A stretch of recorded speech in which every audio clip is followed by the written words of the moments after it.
Times Square was the focal point of one rally that brought out several hundred Ukrainian Americans and their supporters to voice their solidarity and to denounce Russian President Vladimir Putin. Ukraine is not just fighting for its own sovereignty and for its own independence. Ukraine is fighting for the entire world, for the democratic world, for freedom, and for the security worldwide, global security. Russia comes closer to the European border. Tens of thousands turned out in other cities of the world to protest the war and call for its end, including Rome and Berlin.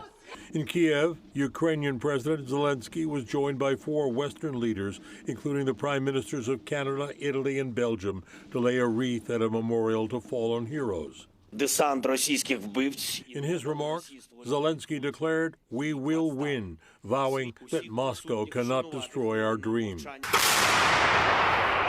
But the nightmare of war drove into its 3rd year, Putin marking the milestone by unleashing drone strikes across southern Ukraine, hitting a residential area in Odessa.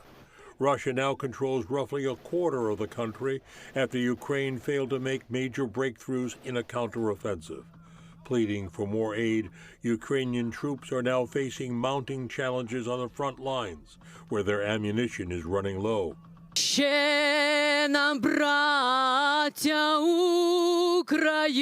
Contrasting the sounds of war, the strains of the Ukrainian national anthem through the cavernous streets of Lower Manhattan.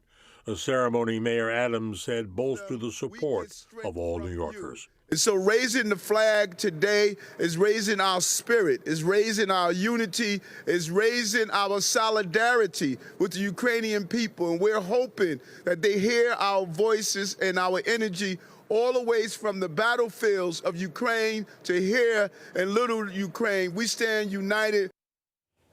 United. But there is no unity in Congress on additional aid for Ukraine.